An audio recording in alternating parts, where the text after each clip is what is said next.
orang banyak heran-heran kok namanya judulnya itu Stik Daging Sapi. Ya memang cerita pendeknya itu judulnya Stik Daging Sapi.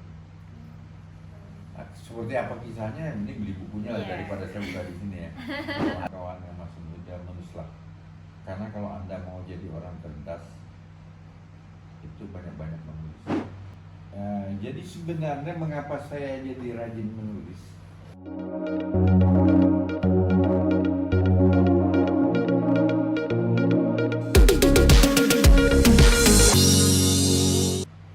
Assalamualaikum warahmatullahi wabarakatuh. Teman-teman sama dari Sanhab, kali ini kita kembali lagi ke episode sama dari Sanhab selanjutnya. Nah, kali ini kita kedatangan tamu yang spesial, narasumber yang sangat spesial. Siapa beliau? Mari kita sapa. Assalamualaikum Pak Safruddin. Waalaikumsalam warahmatullahi wabarakatuh. Oke, Pak. Selamat bertemu sobat Sama dari Sanhab. dan juga sama dengan Dinda Sanhab dan Bukti. sama dengan Bukti ya. Iya, Panjang banget ya. SBP dan SDH. Sobat dan SBP. SDH dan SDP. Iya, betul. Oke, bagaimana kabarnya ini, Pak? Alhamdulillah kabar baik meskipun di luar kayaknya cuaca mendung ini. Iya, betul, Pak. Betul. Takut sama Linda kalau sudah mendung. Nah, ngeri-ngeri sedap. Iya. Oke, baik, Pak. Kita kedatangan Pak Safruddin Priyata, yaitu salah satu penulis ya, penulis yang sudah lumayan lama menulis ya di Samarinda ini ya. Nah, kira-kira Bapak mulai menulis kapan sih, Pak? Kalau menulis sih sudah lama ya. Awal sekali itu sebenarnya pada umur berapa ya? 75 itu 18 tahun ya. Oh, wow. Nah, itu nulis-nulis di untuk majalah dinding di sekolah. Iya. Oh. Dan waktu itu saya sambil kursus wartawan tertulis. Iya. Jadi penyelenggara kursus jauh di Pematang Siantar, Sumatera Utara, tapi pakai pos, bahan itu dikirim. Jadi sejak itu saya belajar menulis berita dan menulis cerita, tapi sekedar untuk di majalah dinding. Jadi sekitar tahun 77, 78 saya sudah berani mengirim tulisan ke majalah. Tapi karena saya umurnya masih 78 tuh 20 tahun ya majalahnya majalah itu juga. Iya. Dulu ada majalah Gadis, ada Putri Indonesia, ada Anita Cemerlang, ada Melati, ada Ringan. Jadi banyak untuk menampung cerita itu banyak. Iya, iya. Tapi tidak gampang juga untuk diterima. Iya. Saya tuh kirim ke misalnya Melati dan diterima, saya sudah siapkan perangko balasan. Jadi saya minta kalau tidak diterima balasi, kirimkan. Iya. Nah, kalau ada yang mengirimkan tidak dibalasi, saya lihat, oh di mana lemahnya, apa ketikannya ini yang tidak rapi. Kan dulu ngetiknya manual ya, Iya. kletek gitu kan. Nah itu kan kalau banyak tipe itu kan kemudian kita delete pakai tip X namanya ya kan. Tapi kalau itu bopeng kan redaktur manapun Iya. tidak suka oleh itu. Saya tahun 78 itu sudah bekerja di sebuah surat kabar mingguan di Samarinda namanya Sampai. Jadi kalau ada orang ngirim tulisan, kita kan boleh juga menerima dulu tulisan orang. Iya. Tulisan umum, tulisan cerita pendek, tulisan puisi. Kalau bopeng aja kita udah malas lihat. Jadi batin saya kalau saya banyak bopengnya saya perbaiki, saya ketik ulang. Tapi kalau bukan itu berarti ceritanya tidak cocok untuk majalah si A. Nah, saya berani kirim lagi ke majalah B dan sudah banyak. Artinya ada beberapa cerita pada waktu itu tidak diterima di A, diterima di B. Nah itu kan selera. Iya, saya dapat. Selera. Baik. Tapi itu baru nulis cerita pendek.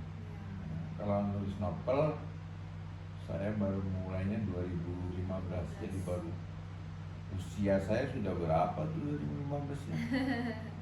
57. Iya, 3 tahun sebelum 3 tahun sebelum pensiun, pensiun, sudah usia iya, 57 baru nulis novel. Sebenarnya sih enggak, 2012 masih saya di usahakan. Udah 5 tahun sebelum pensiun. Enggak, 8 tahun ya berarti yang Iya, 60, 8 tahun sebelum pensiun baru nulis. Jadi Bapak ini kan selain penulis pasti ada kerjaan yang tetap ya Pak, yaitu sebagai dosen pernah ya Pak ya, kemudian Iya. setelah dosen masuk ke birokrat yang menjadi kepala dinas Iya. pariwisata, kemudian kepala dinas perpustakaan Kaltim ya Pak Iya, ya. iya. Nah, di sela-sela kesibukan itu bagaimana sih Pak cara mengatur waktu untuk menulis? Jadi sebenarnya mengapa saya jadi rajin menulis setelah 2012 ya, Iya. kemudahan sebenarnya. Dulu kan menulis itu kan pakai mesin tik ya, Iya. mesin tik manual begitu. Kalau nulis itu minimal itu biasanya 2 lembar. Jadi pakai karbon namanya itu. Pernah lihat karbon enggak? Yang hitam itu. Hitam, iya. Nah, karena kita buat arsip satu buat dikirim ke majalah. Itu melelahkan. Nah, kalau salah sedikit bayangkan Anda, Iya benar. buang, gitu kan. Nah begitu saya mengenal telepon, wah ini enak betul. Iya. Salah delete.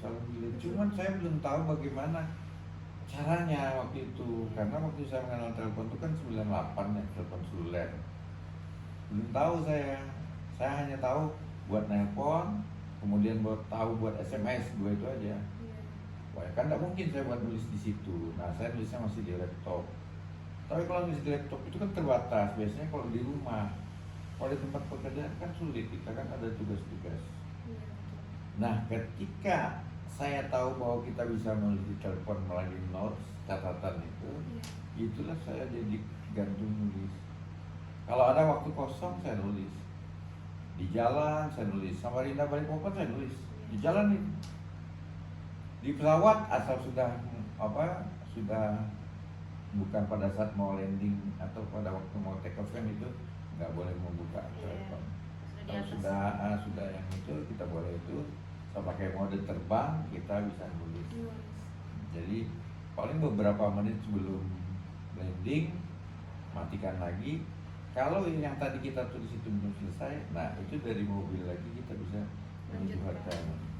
Kalau belum selesai juga, nanti pekerjaan pertama malam itu tuntaskan. Karena kalau ditunda 1 hari itu konsekuensinya tidak bisa nyambung berita. Oh, baik.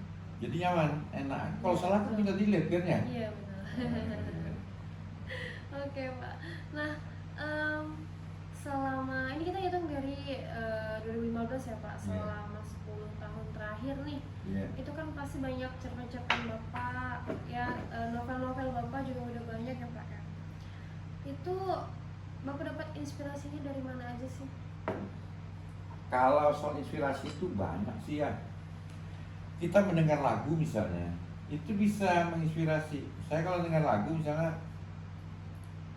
saya ini orang yang akrab dengan Bimbo zaman dulu. Bimbo itu ada lagunya Melati dari Jayagiri. Itu melahirkan sebuah cerita pendek tentang seorang perempuan tua yang berjualan di pasar pagi menjual bunga melati. Biasanya bunga melati itu akan laris pada saat hari Jumat. Iya, karena Ya, apalagi kalau mau Lebaran, Idul Fitri ya. Nah itu saya kemudian menjadi mengilhami saya untuk membuat cerita itu. Ya tentu saya itu kan hanya pemantiknya, struggle-nya, cerita tentang seorang perempuan tua yang ada laki yang kemudian pernah ngobrol di situ, lalu dia kepingin lagi bertemu ibu, tapi ibu itu sudah tidak ada lagi. Dia penasaran, ternyata ibu itu sudah meninggal. Gitu kan. Padahal ada yang sesuatu yang ingin disampaikannya kepada ibu itu. Nah, itu seperti itu. Jadi itu bisa jadi pemantik. Jadi tidak cerita tentang ibu itu, tapi cerita bahwa penjual melati itu memantik. Lahirlah sebuah cerita namanya melati, penjual melati. Ada ponakan saya dari istri yang meninggal karena tabrakan. Dia ditabrak pada hari Jumat. Perjalanan dari Longkali ke Kabupaten Pasir ke Samarinda. Kenapa? Ayahnya itu lagi di titik kritis operasi khusus, bukan khusus buntu. Dan itu dia sudah di pasar, tidak bisa menangani, dirujuk ke Balikpapan, Kanijoso tidak bisa menangani, dirujuk ke Laut Sarani. Jadi seakan-akan saya membayangkan ayahnya itu sebenarnya dalam kondisi yang berat lah, antara hidup dan mati juga kan. Anak ini kan kerja di pasar tempat mereka di lokal. Nah, kerjanya itu Jumat kan libur tuh, habis main Jumat. Nah itu Jumat dia kesini. Nanti dia hari Minggu malam balik lagi dia. Nah suatu hari dia datang Jumat, tabrak di PPU di Petung dan meninggal. Bayangkan itu, ini anak kesayangan karena dia hanya punya 2 anak, bapaknya ini. Nah anaknya yang kedua masih kuliah, ini kan sudah kerja.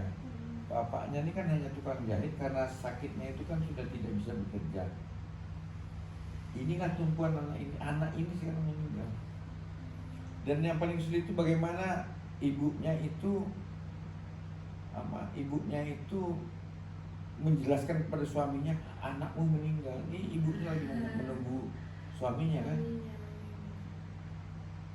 Saya kemudian mendapat telepon agar saya memberitahu bapaknya itu, suaminya itu, karena masih ada nomor. Itu kemudian saya tulis dalam novel Awan. Dan ini novel itu sudah habis juga. Mau saya tak ulang, cari duit dulu. Banyak, justru yang banyak itu teman-teman yang beli rupanya. Anak-anak S1 di Unmul program itu apa sih, kayak STPDN ada STPDN yang soal tinggi pengetahuan negeri. Nah di Unmul itu kan ada itu PIN. Nah, PIN itu banyak yang beli teman-temannya. Meskipun cerita itu sebenarnya enggak sesuai. Karena saya tulis di KBM ya, komunitas bisa menulis secara bersambung. Ada kok komunitas bisa menulis di Facebook itu. Saya kan disetir pembacanya, kadang-kadang saya turuti, kadang-kadang enggak. Dia kan dimuat per bab. Pak, kok tabrakan ini mati kah? Nah, gitu. Jangan mati Pak ya, Bapak ini katanya kalau nulis autor, kalau di dalam autor. Autor jangan jangan meninggal ya, biasanya autor yang meninggal. Aku mikir aslinya meninggal, ya kan? Tapi dalam cerita itu dia tidak meninggal. Tapi itu yang bilang bisa muncul dari cerita, ya pengalaman itu dari pendengaran, penglihatan, apa yang kita rasakan sendiri. Itu orang-orang terdekat. Ya, dengar lagu, nonton musik, dengar musik, nonton film, jalan-jalan, ngobrol dengan orang lain, itu bisa memantik kita untuk mendengar sebuah cerita. Cerita itu ada di mana-mana, tinggal mau tidak kita membiasakan diri untuk menuangkannya menjadi sebuah cerita. Seperti itu. Nah, dari banyaknya novel-novel Bapak nih, Bapak hafal nggak? Sebenarnya tidak banyak ya, tapi karena saya mungkin karena sudah tua ya, jadi bisa saja lupa. Saya pertama kali menulis itu kan tadi cerita-cerita pendek itu ada yang masih tersimpan naskahnya, ada yang hilang. Nah yang masih tersimpan itu tidak banyak. Lalu ada teman saya yang berinisiatif untuk menerbitkan. Lahirlah kumpulan cerita, antologi Harga Diri, itu kumpulan cerita. Nah, itulah yang saya tulis sekian tahun lagi, baru ada novel pertama tuh Aku Mencintai Musanyuan. Itu waktu saya pengalaman ke Banjar melihat ada penggalian tambang emas di sana. Bersamaan itu lahir lagi Nanang Tangguh dan Galuh. Lengkapnya itu sebenarnya Galuh Intan Martapura, lengkapnya. Jadi Nanang Tangguh dan Galuh Intan Martapura. Tapi kan kalau judul jangan panjang. Mano ilmunya katanya gitu, minimal kalau bisa 1 kata saja seperti Awan. Tapi saya tuh tidak konsisten. Dari Nanang Tangguh itu baru lahir lagi berikutnya Zulaiha. Dari Zulaiha lahir Awan kemudian diteruskan Ratih tanpa smartphone. Sebenarnya aslinya tanpa Android. Cuman Android itu kan sistem ya. Sebab ada yang OS ya, OS itu kayak iOS ya, kayak iPhone itu kan dia pakai iOS ya, tidak pakai Android kan. Jadi anak saya bilang, Pak jangan Android, itu dia pakai teleponnya kan, mohon maaf ya saya nyebut merek itu kan, Nah dia bilang ini pasti ini smartphone, ini bukan Android. Oh saya nggak ngerti kan. Nah Iya. dia itu berubah latih tanpa smartphone, baru ada apa ya, eh, aku bulan kamu senja, ada dikdaya, ada awan tadi. Lelaki kampung air. Betul, lelaki kampung air. Itu 30% cerita di bagian awal cerita saya. Pengalaman hidup saya di sebuah pemukiman di Jalan Pemuda Samarinda kebanjiran. Asalnya saya itu menuliskan cerita pendek, cerita mini, malah itu hanya 2 folio yang tidak saya posting tentang pengalaman kebanjiran itu dengan cara saya, dengan narasi saya. Soalnya tuh banyak yang kemudian komen lanjutkan. Bingung saya. Itulah yang kemudian jadi novel 40 halaman Lelaki Kampung Air. Kebetulan anak saya itu kan orang desain visual, jadi yang mendesain covernya juga dia gitu. Jadi banyak orang yang melihat setelah melihat desainnya dikira komik. Kalau jadi komik mungkin tebalnya segini kali ya. Iya betul. Atau bisa juga segini, tergantung bagaimana penafsiran. Sebenarnya ada keinginan sih saya berkolaborasi dengan anak saya, dia yang kemudian menceritakan dalam bentuk cerita bergambar ya. Iya. Dia lagi sakit. Lagi Kampung Air, ada kumpulan puisi balada Banjirkap, ada kumpulan cerita namanya Summa Cum Laude. Orang banyak tidak ngerti, saya bingung juga kenapa dulu saya beri judul begitu ya. Pikir saya dengan judul begitu menarik gitu, tapi orang bingung ini apa sih judulnya Summa Cum Laude ini, buku apa gitu kan. Iya. Saya mungkin suatu saat kalau menerbitkan ulang saya ganti itu judulnya. Itu kan Summa Cum Laude itu kan tentang seorang anak yang dibesarkan oleh ibunya yang hanya pembantu. Ya, lalu kenapa dia kemudian tidak punya ayah, dan dia kemudian menjadi sarjananya dia mendapat penghargaan Summa Cum Laude. Summa Cum Laude kan di atas cum laude. Iya. Ya. Dan orang kaget karena pada waktu dia menerima itu, pertama yang dilakukannya berdiri, tapi dia tidak langsung menuju panggung. Biasanya kan gitu, menuju panggung ya dipanggil, ya enggak, dia berdiri, lalu tiba-tiba dia bersujud di depan seorang perempuan yang mendampingi dia, yang duduknya tidak pakai kursi undangan, pakai kursi roda. Orang kaget, kemudian bersama orang tuanya, ibunya itu dia pergi ke menghadap rektor karena diberikan penghargaan oleh rektor lulusan Summa Cum Laude. Dan barulah kemudian ada yang penasaran, kemudian mengulik kenapa sih, bagaimana sih ceritanya orang ini bisa cum laude gitu. Nah, itulah kemudian diulik masa lalu ayah dan ibunya, kenapa sehingga dia berpisah orang tuanya. Jadi ceritanya tuh kayak ada flashback sedikit. Iya, flashback ya. Dari Summa Cum Laude tuh lahir lagi novel, ada buku-buku bukan buku novel sah. Sebelum itu ada buku motivasi, Ujar Mentor 1, Ujar Mentor 2. Itu juga sebenarnya cerita. Jadi kayak cerita 5 sekawan ya, kalau Anda pernah tahu 5 sekawan Enid Blyton itu. Tapi kalau itu kan petualangan. Ini enggak obrolan 5 sekawan, ini obrolan. Ada di antaranya mentor yang jadi mentor.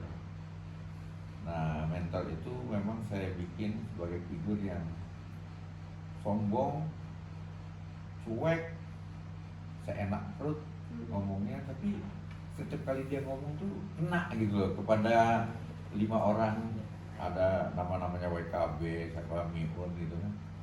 Jadi kalau ada bentok-bentok di antara mereka saling ribut karena kalau mentor itu datang selesai tuh. Kalau mentornya dia tadi nggak jelas juga orangnya. Itu Ujar Mentor 1, Ujar Mentor 2.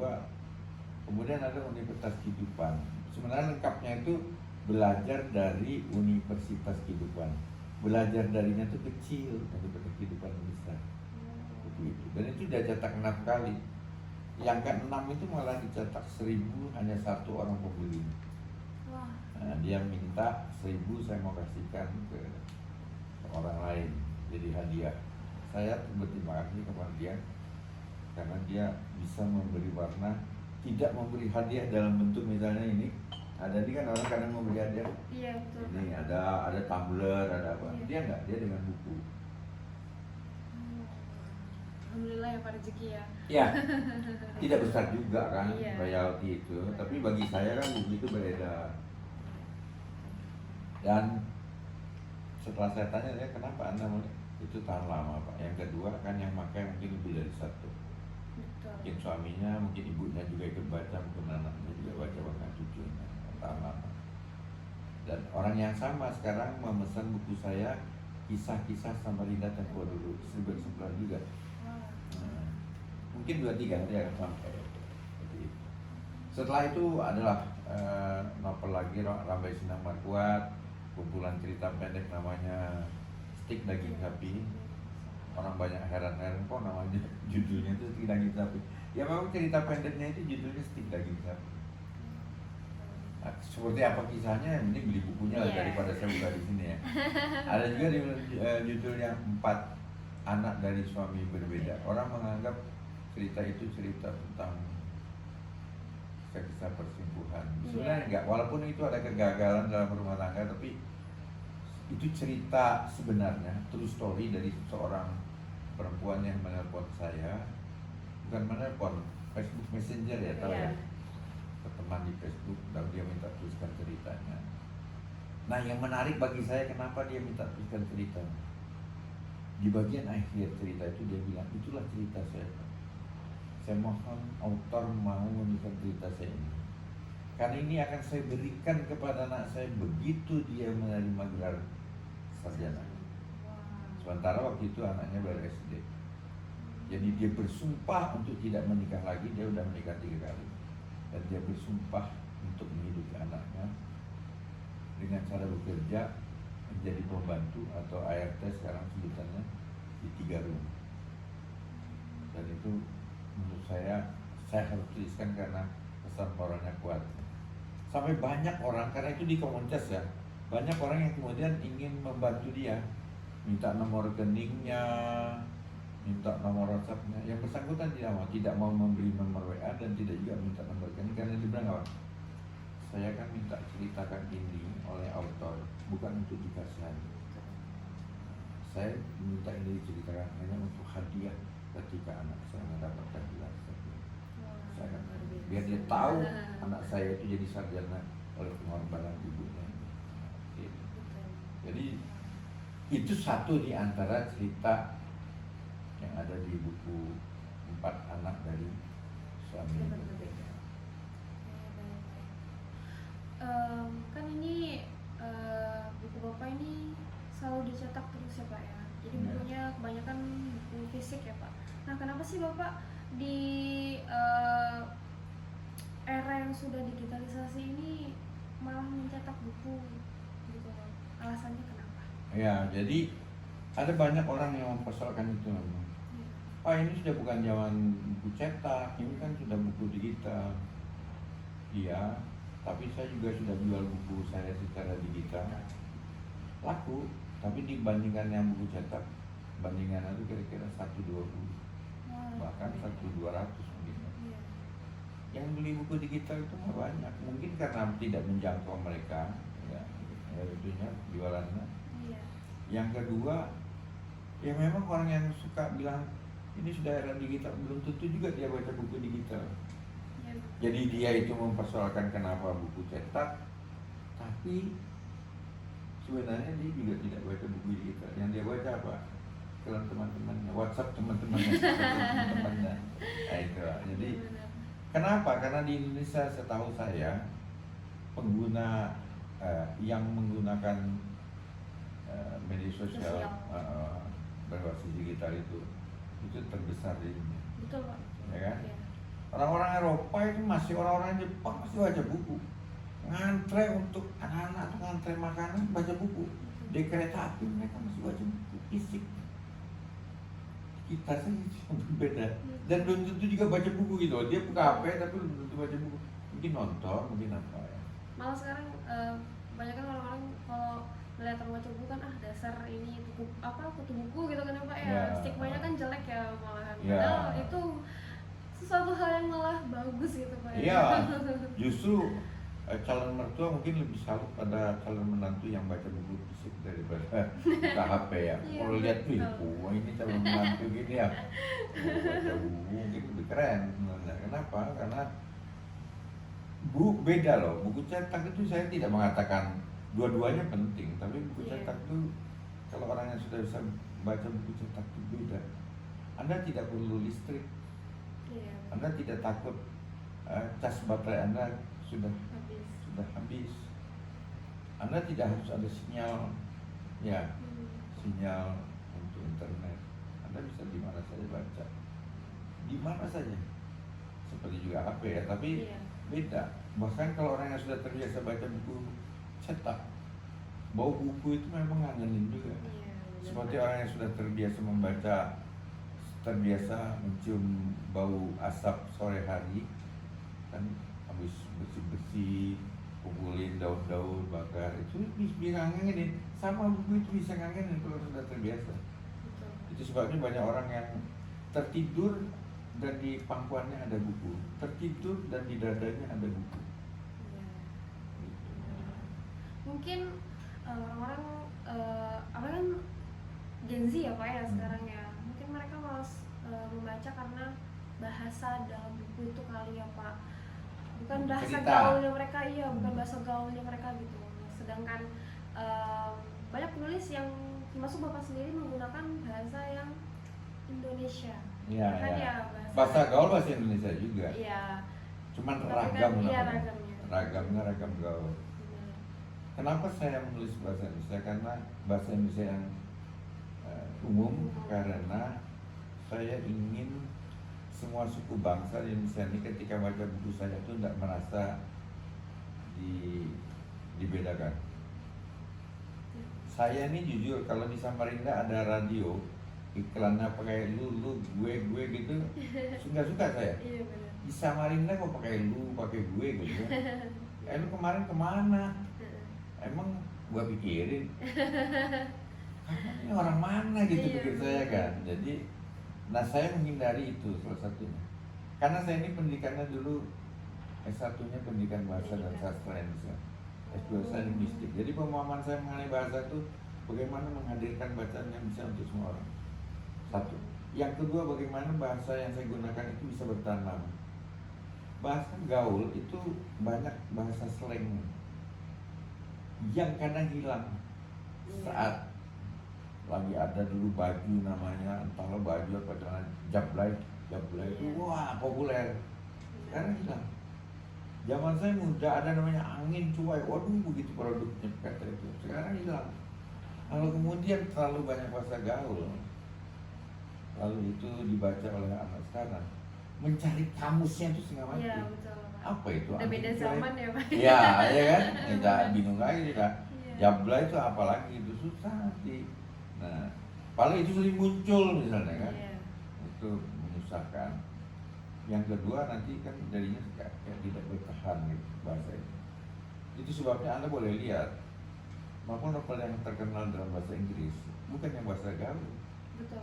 ya kan? Bahasa Yang bahasa klasik, Inggris iya. ya. Sampai sekarang orang bisa membaca seluruh dunia yang bisa bahasa Inggris. Jadi orang bahasa Indonesia yang sudah belajar bahasa Indonesia, dia bisa baca karya saya. Kalau saya pakai bahasa gaul dia bingung. Main gua pikirin, bingung dia emang cari apa ini di kamus ya. Dia kan belajar bahasa Indonesia, Iya. bukan belajar bahasa Batavia atau bahasa Jakarta. Gue dia lagi pikirin gimana. Nah itu salah satu pertimbangan. Dan nanti dengar musik-musik kita itu pakai bahasa apa dia? Ya kan bahasa resmi dia, nggak bahasa gaul. Kecuali musik yang kategori apa ya? Musik yang nikok yang Yang apa memang- gitu, memang- campur sari apa ya? Nah itu memang kadang-kadang kan lebih mengutamakan irama musiknya, bunyi musiknya daripada syairnya. Nah itu memang beda karena dia buat joget-jogetnya, bukan buat kesininya gitu. Saya tidak mengatakan bahwa musik begitu tidak sampai kesini, cuman bagi saya ya itu lebih terasa untuk goyangnya daripada untuk menyelami makna yang ada di syair. Karena memang untuk bahasa itu kan ya mau dari Sabang sampai Merauke kan pasti tahu bahasa Indonesia ya Pak Betul, ya. betul. Jadi untuk mengurangi adanya apa pembatas ya, ya, batas-batasan salah dalam paham. bahasa ya. Jadi Bapak menggunakan bahasa Indonesia yang resmi ya. Oke. Nah ini pertanyaan terakhir nih Pak. Bapak kan sebagai penulis ya, penulis di Samarinda nih. Nah kira-kira tuh apa sih Pak yang pesan deh gitu, pesan buat kita nih generasi-generasi yang selanjutnya untuk memajukan Samarinda dalam penulisan. Ya, jadi saya berharap kawan-kawan yang masih muda menulislah. Karena kalau Anda mau jadi orang cerdas, itu banyak-banyak menulis. Dulu orang mengatakan rajinlah membaca agar cerdas. Ya, saya ingin mengatakan menulislah untuk cerdas. Karena setiap penulis insya Allah dia membaca. Ya, rata-rata penulis apapun dia adalah pembaca. Kalau dia menulis tentang hal-hal yang berkaitan dengan teknologi, pasti dia suka baca buku-buku teknologi. Rata-rata begitu. Jadi menulislah, karena menulis itu bisa membantu Anda untuk terbiasa berpikir sistematis, berpikir sistemis, biasa mengorganisasi. Karena menulis kan seakan-akan ada bahannya. Ya, kemudian diorganisasi jadi seperti arsitek yang membuat sebuah bangunan dengan bentuk yang bagus gitu, itu kan. Nah itu kan dari berbagai bahannya rekonstruksi. Menulis begitu, membantu Anda untuk berpikir sistematis. Menulis itu untuk membantu memperluas persepsi ya, dan keluasan pengetahuan. Karena orang menulis nggak bisa dia kalau nggak luas pengetahuan. Ya. Orang kelihatan menulis fiksi itu menulis cerita, enggak. Betul mungkin cerita, tapi bagaimana mungkin Anda menceritakan tentang Kota Bangun kalau misalnya lokusnya di situ ya, Kota Bangun mana, Kota Bangun Ilir atau Kota Bangun seberang, desanya yang mana, naik apa ke sana gitu kan. Itu mau tidak mau dia memperluas jangkauannya. Barangkali sampai ke sana dia berjalan. Kalau saya misalnya lokasi yang saya tulis biasanya memang pernah saya datang. Dalam buku Dikdaya begitu. Nah, jadi pakai generasi muda kalau Anda ingin terbiasa untuk atau ingin menjadi orang yang cerdas, pertama rajin-rajin menulis. Tapi yang ditulis buku. Satu. Yang kedua, jangan takut. Di mana ya memang hampir tidak ada majalah atau kabar yang jarang lah sudah. Anda bisa menulis sendiri, terbitkan sendiri yang sebenarnya kata orang penerbit. Diterbitkan secara indie, terbitkan sendiri, bayar sendiri, jual sendiri. Kalau Anda jual sendiri pasti berharganya bersaing karena murah. Saya berpengalaman buku yang saya jual 40 biasanya saya cetaknya paling 25.000 harganya. Itu kalau di toko buku bisa jadi 60-70. Nah kita bisa pangkas harga itu dengan kita buka sendiri. Itu yang kedua. Yang ketiga kan menulis sekarang kan gampang, bisa menggunakan telepon seluler, menggam di mana saja, kapan saja kan gitu. Yang keempat, tempat untuk mengirimkan tulisan itu banyak, platform ya, platform. Bahkan ada yang berbayar. Kalau nulis novel misalnya, saya kemudian dulu ikut, tapi tidak bisa memenuhi itu seleranya, seleranya grup itu, platform itu ya. Tapi kalau Anda bisa, ada kok sekarang nih yang sudah berubah. Nulis politik ada, nulis model lucu-lucu ada tempatnya. Dan kalau dia nulis novel itu biasanya bab 8, 9, 10 itu harus pakai koin perak. Bab 11 koin emas. Nah koin emas itu bayar 1.500 perak. Ada kawan saya yang punya mobil itu hasil dari menulis. Namanya Bahrati. Anda tahu bukan orang Samarinda, orang Muara Jawa. Kecamatan itu pesisir kita itu. Bahrati cek aja di buku dia. Dia cerita saya, alhamdulillah Pak, saya dapat dari menulis saya sudah bisa beli mobil sehingga bisa bawa keluarga jalan-jalan karena anaknya sudah 3 apa 2. Kemarin dia dibawa ke jalan-jalan ke Malaysia, ke Singapura ya, oleh platform itu karena dia prestasinya bagus. Prestasi bagus itu kan artinya memenuhi jumlah pembacanya. Iya. Karena dia bagi dua untung itu. Si penulis dapat, si pemilik Aplikasi. platformnya itu juga dapat kan dari 1.500 perak kan, setiap kali orang buka. Bayangkan kalau ada 5.000 orang yang lagi tertarik gitu, setiap Iya. satu lembar itu nilainya sudah 5.000 kali 1.500 itu 7,5 juta. Bagi dua dia kan dengan pemiliknya itu. Nanti nyetak terbit lagi yang halaman berikutnya buat 32, segitu lagi bayangkan. Sama dengan kalau Anda tahu apa sinetron dulu di televisi. Oh iya. Jadi menulislah, tidak akan pernah menulis itu membuat Anda lemah otot, lemah jiwa. Tapi Anda Kan tidak rugi ya Pak ya. Ya betul. Baik. Oke. Terima kasih banyak ya Pak. Ya, saya juga sudah terima kasih. meluangkan waktunya menjadi narasumber kita di podcast episode kita kali ini ya. Mungkin untuk next episode bisa kembali lagi ya Pak mengisi. Bisa kita mungkin cerita sendiri. Saya ada buku sama Tempo dulu. Mungkin hanya berkisah satu bab itu. Oh iya betul Pak. Menceritakan bagaimana Samarin dan Tempo dulu ya Pak Iya. ya. Oke baik. Oke. Teman-teman, sekian ya podcast kita kali ini. Sampai jumpa di episode selanjutnya. Terima kasih. Wassalamualaikum warahmatullahi wabarakatuh. Waalaikumsalam.